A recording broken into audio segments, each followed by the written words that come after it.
Hello, ladies and gentlemen. James here. Hope you have a good holiday.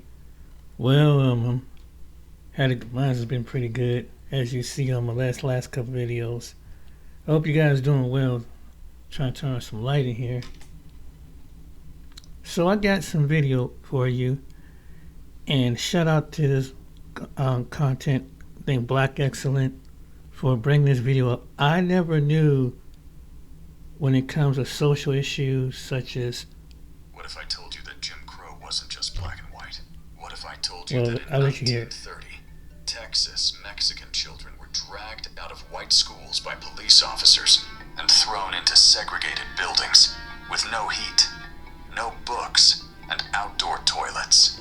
What if I told you that in California, Chinese families were legally banned from owning land, forbidden from marrying anyone outside their race, and their children were locked into separate Oriental schools, miles away from white neighborhoods? They taught you segregation was a Southern problem, a black and white problem. They showed you those famous photographs of water fountains labeled white and colored. They told you about Rosa Parks refusing to give up her seat on that bus in Montgomery. They taught you about Martin Luther King Jr. and his dream. But they never told you about the Mexican families in Texas who paid poll taxes just like black families did. They never told you about Japanese farmers who lost everything when white neighbors burned their fields and the courts ruled it was perfectly legal. They never told you about Filipino workers who couldn't even testify in court against white people because the law said Asians had no legal standing whatsoever. In 1947, 7 years before Brown versus Board of Education made national headlines, a Mexican and Puerto Rican family named Mendez stood in a California courtroom and destroyed the entire legal foundation of school segregation in America. They won. They changed history. They paved the way for every desegregation case that followed. But I bet you never learned their names in school. I bet your textbooks never mentioned them once, because they erased this story on purpose. They wanted you to think segregation only targeted black people. They wanted you to think only black people fought back. They wanted to divide communities of color so you'd never realize the truth. The truth that Jim Crow was a coordinated system designed to crush every single person of color who dared to succeed. This is the story they buried for 70 years. This is the multiracial nightmare they don't want you to know about. And after this video, you'll understand why Jim Crow wasn't just racism. It was an economic system, a wealth extraction machine, a carefully designed legal structure built to destroy prosperity in every community of color. Black, brown, yellow, everyone. The rebellion that toppled segregation wasn't just black. It was brown, it was yellow, and it was united. But they erased that unity to keep us divided forever. No longer. Today, that ends. Everything they taught you about segregation was a sanitized lie designed to make you comfortable. They made it simple for you. Black versus white. Good versus evil. South versus North. Martin Luther King versus Bull Connor with his fire hoses. Clean. Neat. Resolved. But the truth is far more disturbing and far more powerful than anything you learned in school. By the end of this video, you will know why Texas courts legally classified Mexican Americans as colored in some counties and white in others. Whatever was most convenient to deny them rights and keep them powerless. You'll know why California banned Chinese, Japanese, Korean, Filipino, and South Asian immigrants from owning property through alien land laws that stayed on the books until 1952. You'll know why the 1947 Mendez versus Westminster case, fought by Mexican and Puerto Rican families you never heard of, became the exact legal blueprint that Thurgood Marshall used to win Brown versus Board of Education 7 years later. And you will never see today's voter ID laws the same way again. You'll never see English-only policies the same way. You'll never see anti-immigrant policing the same way. Because Jim Crow never died. It just changed its face. It evolved. It adapted. And it's crushing communities Japanese right now today while you're watching this video. This isn't ancient history from some dusty textbook. The last Japanese internment camp closed in 1946. That's your grandparents' lifetime. The Brotero program that enslaved Mexican farm workers in conditions identical to sharecropping didn't end until 1964. That's your parents' lifetime. The Chinese Exclusion Act, the first race-based immigration ban in American history, wasn't fully repealed until 1943.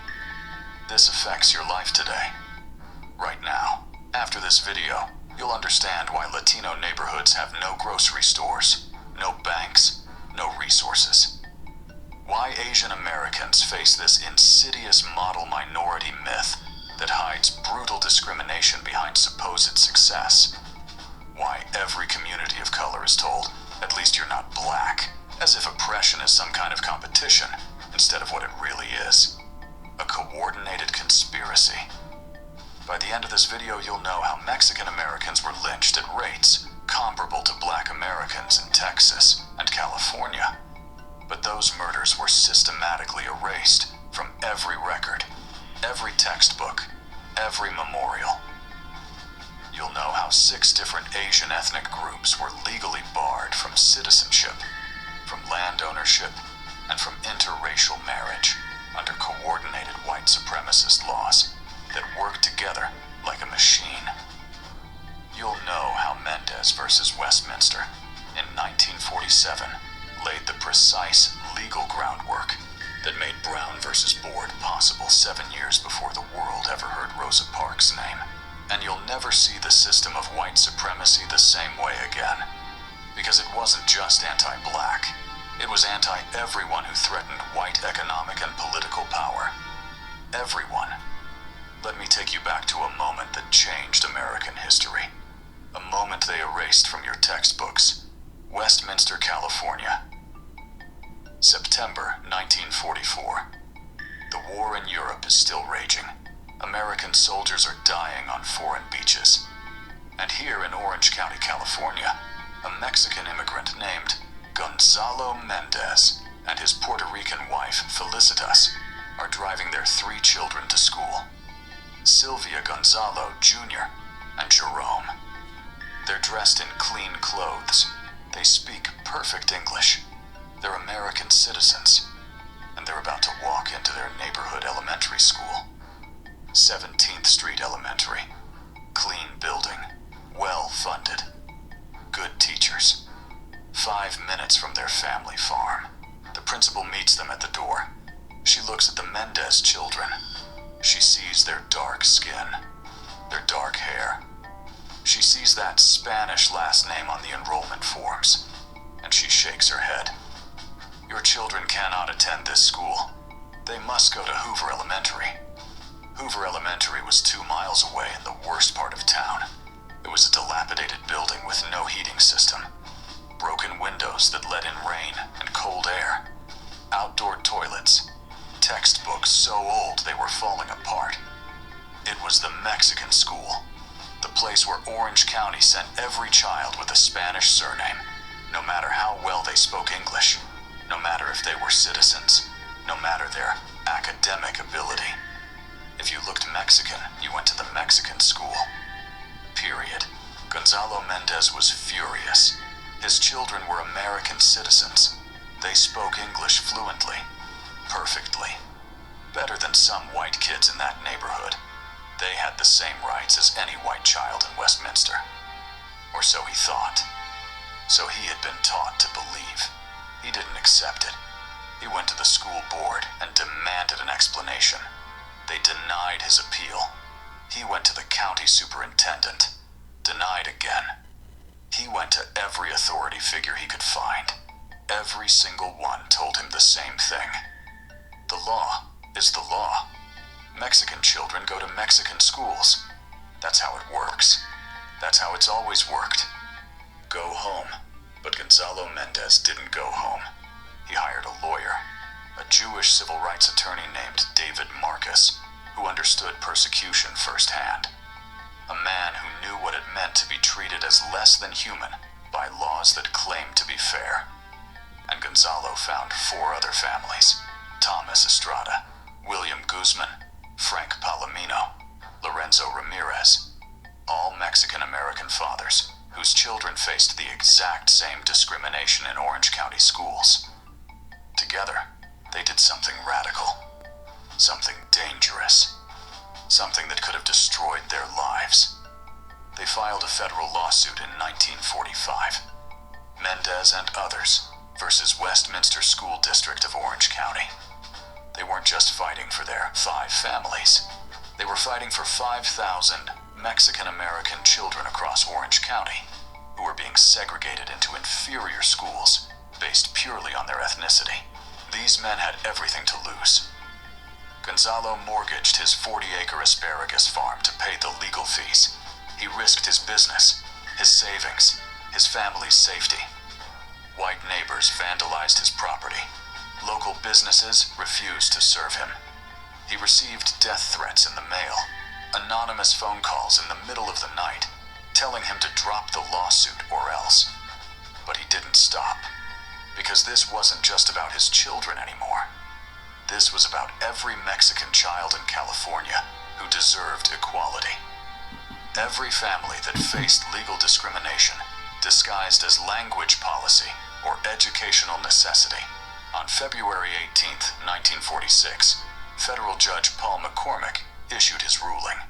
He ruled in favor of the Mendez family.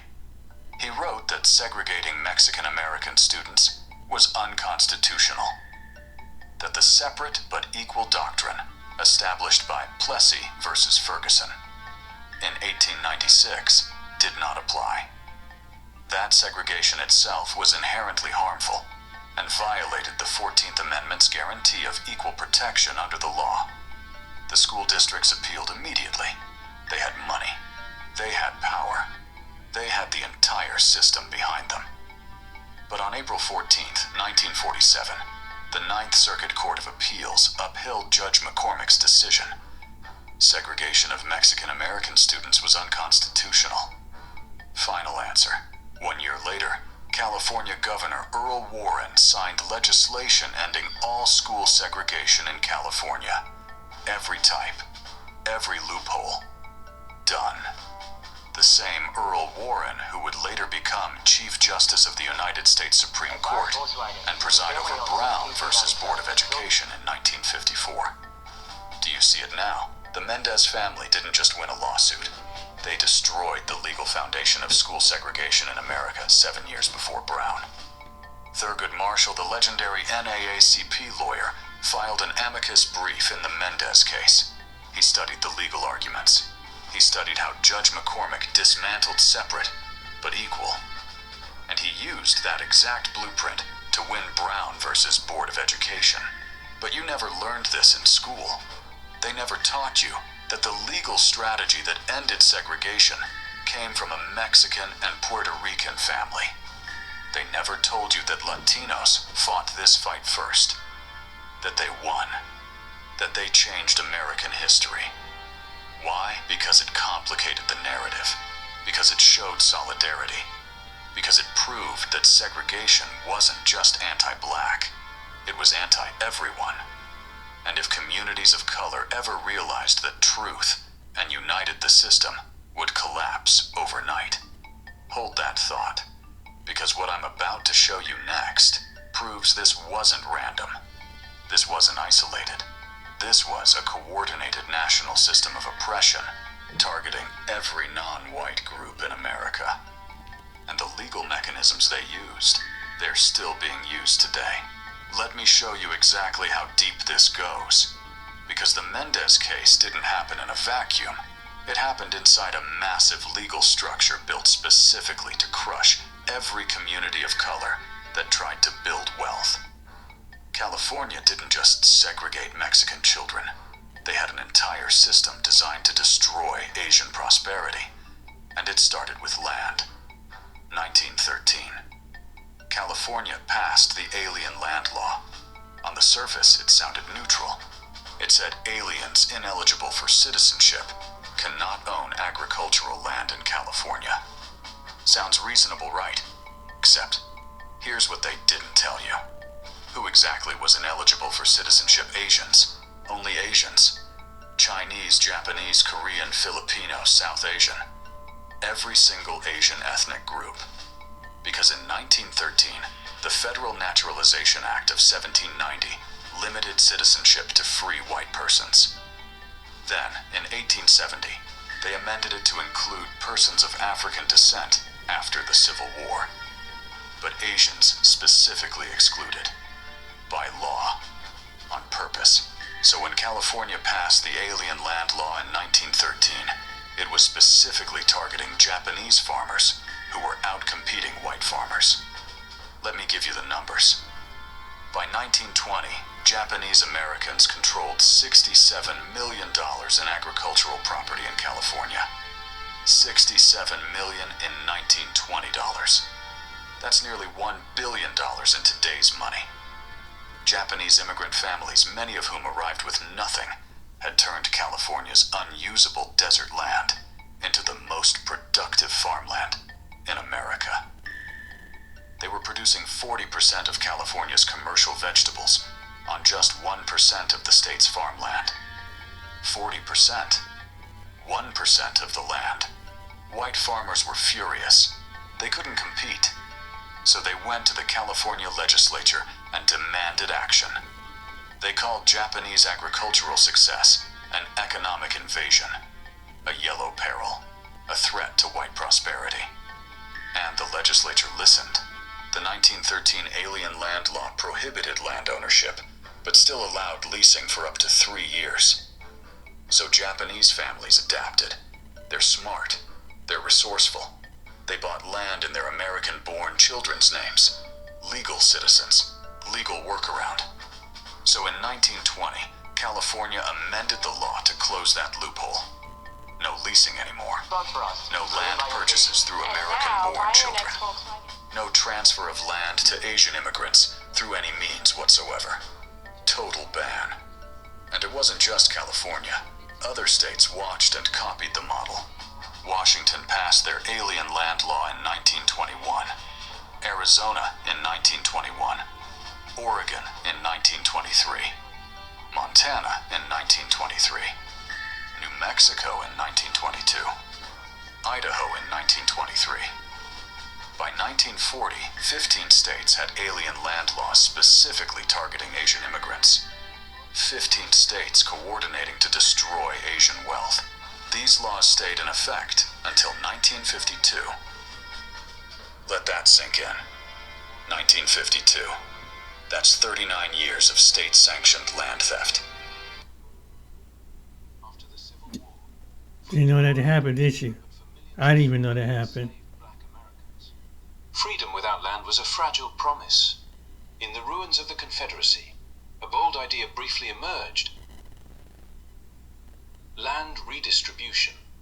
The phrase 40 acres and a mule came to symbolize hope, a chance to finally work one's own soil, feed one's family, and build a future independent of former masters.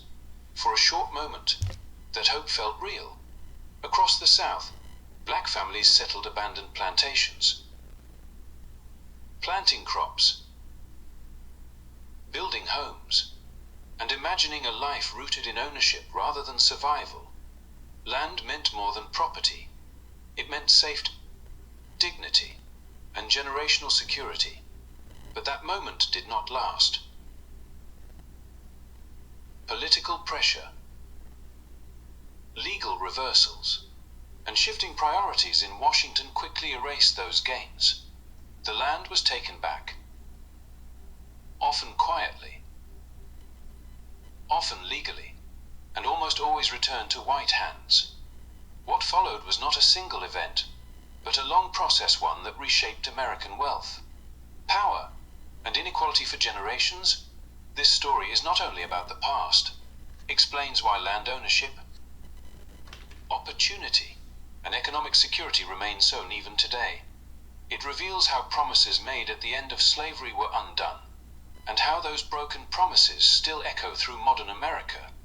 In this video, we will uncover how land was briefly given, systematically taken away, and what that loss truly meant for black families trying to build a future from nothing.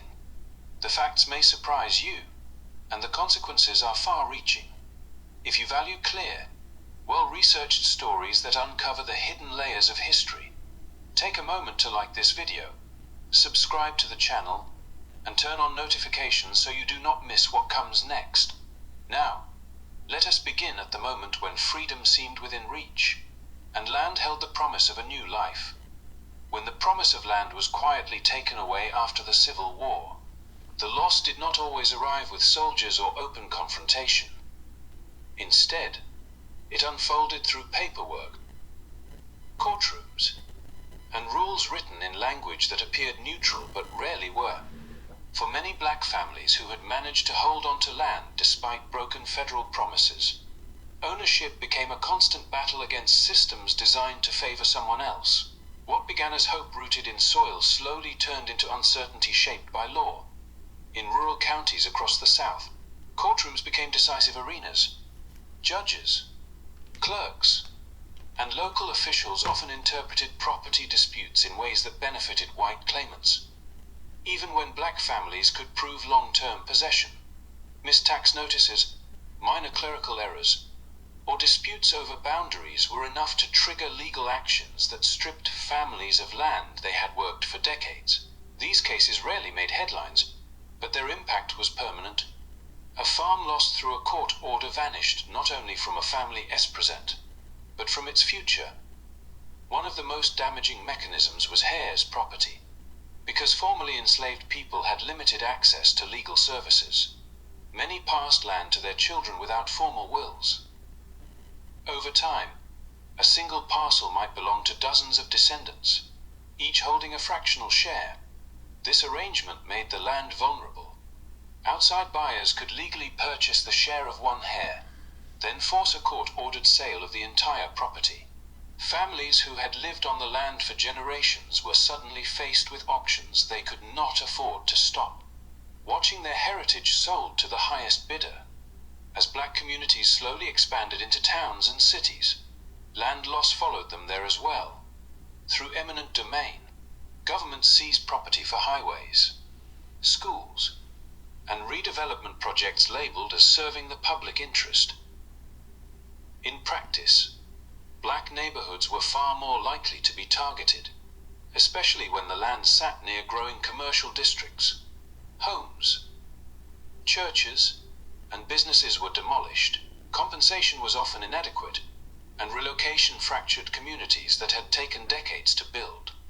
Contracts and taxes added another layer of pressure. Black landowners frequently faced harsher enforcement.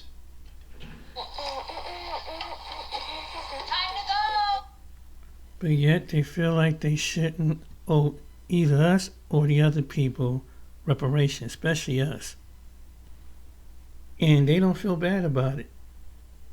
And that's why I said, by the grace of God, black people get property or black people get anything, take your reparations and leave the country. Because you see what they do. What makes you think if God would lay it on their heart to do it again, they'd be just like the Egyptians and try to come back. Then they're trying to figure out how to sue you and cause you more havoc, because now reparations has been leaked out. They're not, even if they did release the reparations, they're not going to let you have a peace. They didn't even do it back then. And I don't think, because it's feel like, and you're going to have people that feel like these blacks are getting it, even though you see the history. In the early 1900s, at a time when segregation defined nearly every aspect of American life, something extraordinary was taking shape in the heart of Tulsa, Oklahoma. In the Greenwood district, African Americans were quietly building an economic powerhouse, one born not from privilege, but from determination. This place would later be known as Black Wall Street. It was more than a neighborhood. It was a bold statement that prosperity, dignity, and independence were possible even in the face of exclusion. Imagine walking down streets lined with black-owned banks, hotels, newspapers, grocery stores, doctors' offices, and theaters. Money circulated within the community. Families owned homes. Children saw success modeled every day. At a time when opportunity was systematically denied, Greenwood created its own future. This was not accidental, it was the result of vision.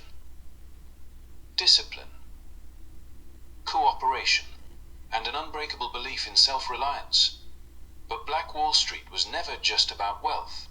It was about safety, pride, and control over one's destiny. Churches. It's so important to moisturize your lips every day. When lips need moisture, I recommend Blistex to my patients.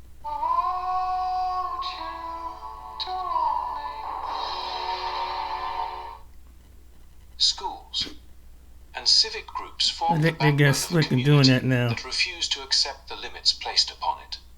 Greenwood stood as living proof that segregation did not equal inferiority, and that truth made it powerful.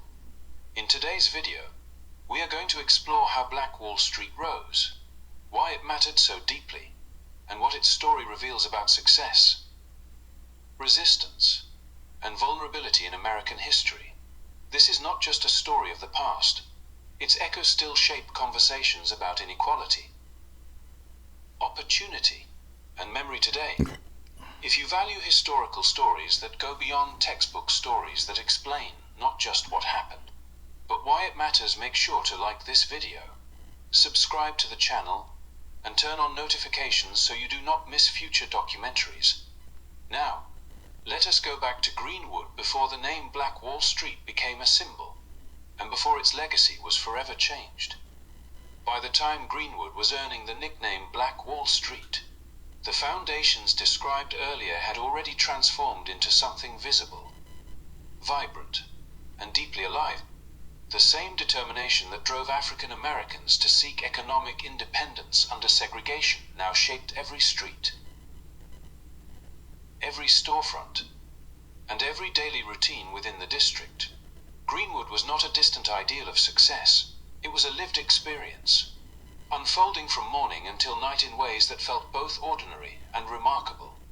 As the sun rose, Greenwood's streets filled with purpose.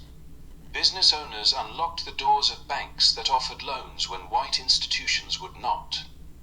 Hotel lobbies welcomed traveling black professionals who were barred from staying elsewhere in the city. Newspapers rolled off local presses, carrying stories that reflected the community's own voice rather than one filtered through hostility or neglect. These institutions were not merely businesses. They were anchors of stability, ensuring that Greenwood's residents could plan, invest, and dream with confidence. Wealth moved deliberately within the community, circulating again among black-owned enterprises. A single dollar might pass from a customer at a grocery store to a local tailor, then to a pharmacist, and finally into the savings account of a Greenwood bank. This circulation strengthened the district from within, allowing families to build savings, purchase property, and pass financial security to the next generation. In an era designed to limit black advancement, Greenwood quietly rewrote the rules through cooperation and shared commitment. Entertainment and culture thrived alongside commerce. Theaters offered a place where laughter, music, and storytelling brought people together after long days of work. Restaurants served as meeting grounds where deals were discussed, ideas exchanged, and community bonds reinforced. These spaces gave Greenwood its rhythm, reminding residents that prosperity was not only measured in money, but also in dignity and belonging. Education and professional services added another layer to this ecosystem. Doctors, lawyers, and educators operated successful practices, serving clients who trusted them not only for their skills, but for their understanding of shared struggles and aspirations. Children growing up in Greenwood saw examples of achievement at every turn, absorbing the belief that success was attainable and that leadership could look like them. This visibility shaped ambitions in ways that textbooks and speeches never could. What made Greenwood extraordinary was not any single business or building, but the way they functioned together as a unified whole. Each success reinforced another, creating a cycle of growth that was both resilient and fragile. Resilient because it was built on collective effort, and fragile because it existed within a society that often viewed black prosperity with suspicion and resentment. Yet within the district itself, there was a sense of momentum, a feeling that Greenwood was moving forward despite the barriers beyond its borders.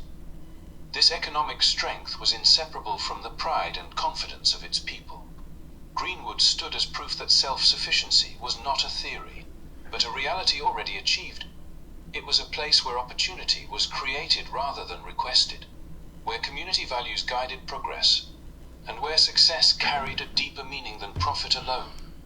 In understanding how Greenwood functioned day by day, we begin to see why its story mattered so profoundly, and why its rise left an imprint that could not be erased, even after its streets were silenced. Beyond the storefronts and busy streets, Greenwood's true strength revealed itself in the institutions that shaped daily life and long-term identity. The same spirit of cooperation that allowed businesses to thrive extended naturally into schools, churches, and civic organizations, creating a tightly woven social fabric that held the community together.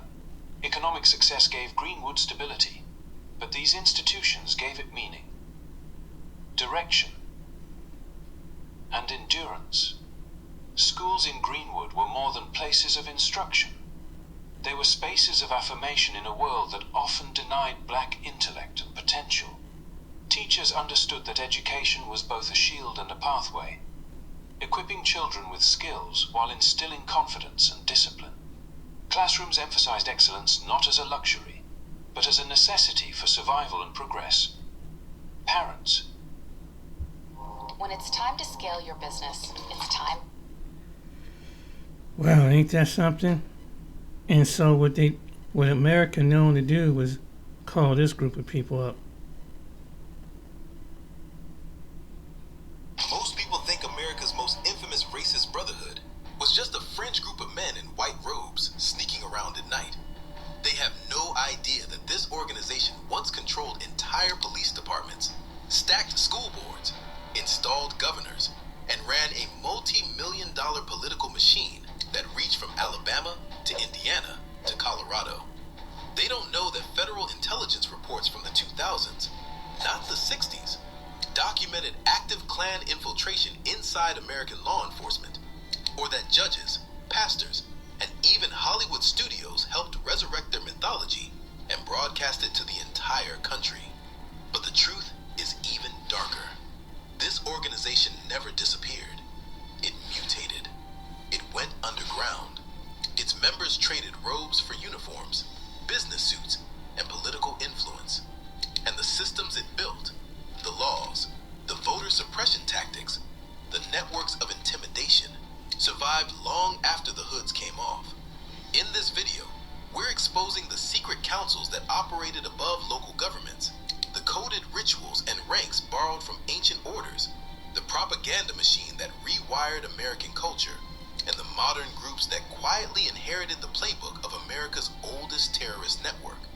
And near the end, you'll learn the most disturbing secret of all, the one piece of their legacy that still shapes black life in America every single day.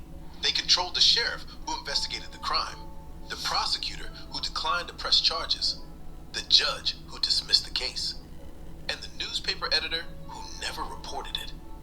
When you understand that white-robed terrorists didn't just operate outside the law, they were the law in hundreds of American towns, you start to see why declassified FBI files sat buried for decades.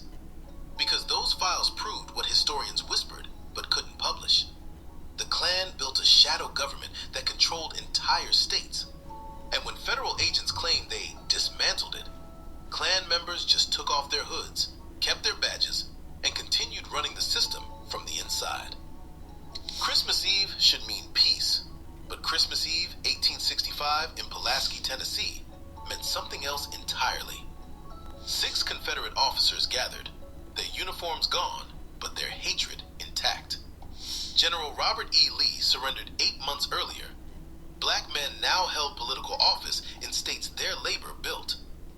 These 6 officers, trained military strategist who'd spent 4 years perfecting the art of killing, refused to... A resourceful Fansville by Dr. Pepper. Hey kids, you trying to raise money to buy a football or You think they're going to teach you about this? This what they want out of the American schools. You think they're going to teach you what they did with all this? This would probably fall what they consider their critical race theory or white guilt. But they'll try to erase this off. Do their best to try to erase it, but you can't erase something which is already going to be forever on the internet.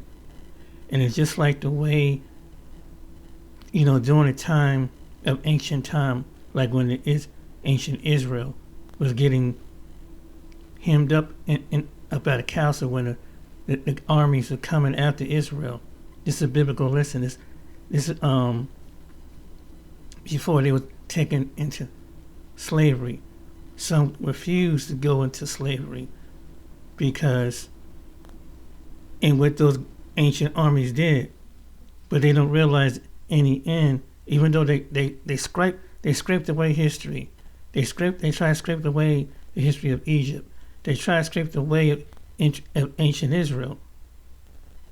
But one thing they never forgot, there's always somebody who was a Josephus, and the Most High God knew that was their intentions, and he let someone to leave this story. When America think that they're going to do this again, there will be someone here in the next 150 years to tell the story of what this country really done. So no matter what Trump does or J.D. Vance does or whoever, it would never go away. In fact, the curses may come on the generations because of this. Because when you hide something, it's going to pay a price. Actually, we're raising NIL money. Officers, trained military strategists who'd spent 4 years perfecting the art of killing, refused to accept this new reality. They created an organization pulled from Greek kyklos, meaning circle. But they structured themselves like a corporation before most American corporations existed. Imperial Wizard at the top, chief executive of terror. Grand Dragons governing state realms like regional vice presidents. Grand Cyclops managing recruitment. Klansmen serving as foot soldiers in a paramilitary franchise operation. Nathan Bedford Forrest became the first Imperial Wizard, the same general who commanded Fort Pillow in 1864, where Confederate troops massacred 300 surrendering black Union soldiers. They borrowed Knights Templar rituals, coded passwords, and elaborate handshakes. They printed manuals and sold official regalia. This was organized, profitable terror with a business model. Their mission statement, written by Confederate General George Gordon, explicitly called for restoring white dominance through any means necessary. The Klan served as the unofficial military wing of the Democratic Party during Reconstruction, coordinating violence with local party officials who provided political cover. Before we dive into just how brutally effective they were at destroying democracy, if you believe these suppressed histories deserve exposure, subscribe to Black Stories Untold. We're documenting the stories they spent billions trying to erase. Now, back to the video. Democracy died in Louisiana during the fall of 1868, and it died loudly. The presidential election between Republican Ulysses S. Grant and Democrat Horatio Seymour approached, and Klan members knew exactly what to do. Over 2,000 documented casualties, killed, wounded, or vanished without a trace. St. Landry Parish maintained voting records showing 1,071 registered black Republicans before October. The Klan arrived on October 17th. 3 days of systematic house-to-house raids, teachers dragged from schools, preachers pulled from pulpits. By October 20th, the killing stopped because there was no one left to kill. Official death count, 237 black Republicans murdered. Election day, November 3rd, 1868. St. Landry Parish results: 0 votes for Grant, 4,787 votes for Seymour. 1 parish, erased from democracy in 3 days. Columbia County, Georgia followed the same pattern. September gubernatorial election, 1,222 votes for Republican Rufus Bullock. 2 months later, presidential election, 1 vote for Grant. The Columbia County Klan achieved 99.9% voter suppression in 8 weeks. The Klan assassinated Arkansas Congressman James M. Hines on October 22, 1868. 3 South Carolina state legislators, Benjamin Franklin Randolph, Simon Coker, and Lee Nance, murdered between July and October 1868. Florida's Freedmen's Bureau documented 153 murders of freedmen and white Republicans. Most perpetrators were never arrested because local sheriffs were Klan members. Washington finally noticed the bodies piling up. The Force Act passed in 1870, followed by the 1871 Klan Act granting President Grant sweeping authority. Grant sent soldiers into 9 South Carolina counties. Federal prosecutors arrested over 600 Klan members. But prosecutions revealed the depth of Klan infiltration. Defense attorneys were Klan members. Court clerks who lost evidence were Klan members. Jurors who voted to acquit were Klan members. The system was investigating itself. Forrest officially disbanded the Klan. Are your current dispute letters not giving you the results that you... So, I'm gonna let you think about that for a second. Has America changed? Has America changed in that long? Now you see the history. A lot of people who come to this country don't know the proper history of American politics. They don't know how the way it runs in housing, getting land and things like that. And you would think that the way these people belly aching about, white guilt and everything, but look at what you've done. This is what you don't want to tell your children, your grandchildren, what some of these people is crying about, well, white guilt as white men. But this is what white men did. This is what they did. They took each other out over this political agreement, formed organizations. Then you see how it cycled, and that was over something, 200 some years ago. What are they doing now? They formed white nationalist groups, trying to revamp, but this time they try to revamp it up again. You see how history keeps repeating itself? But this is where the beginning where it was. So don't think that they study the ones who are white nationalists, then study these people how they did it before. They, in fact, the dude had Return to Land had the same philosophy about the Greek thing as the Klan members did. And he don't believe that even people that was part of the Holocaust, it was no justification. I mean, that's how wicked a generation of this have passed on from That's why when it comes to people, black people, we pointing this out to you. Like this ain't, and some black people, because some other black people don't realize that this is generational. Notice that look how long ago this was. The decades, generation after generation, and you don't want to talk about it, but yet you see it in 2025 going into 2026. It's still it keeps transforming all the time. Racism transforms in America, and there are some people who are white that they've been trying to fight it. It's a spiritual war to try to get it back the way it was. That's why they feel like they can talk and influence somebody with billions and millions of dollars to put it on the book. That's why they had to use certain groups of people to legislate and then start division. Put it on the immigrants, put it on the blacks, but put them in subjugating condition. This is a history of America that they don't want you to know about. I'm gonna stop this video right here. Like, subscribe, share it. You can share this to the other people. People need to know the truth in politics, and it wasn't just black people. It was other people that they did this to. Horrible, horrible situation. And the only way it's going to be corrected is going to be the Most High Himself, because it is so deep, deep in the system. That's how deep it is.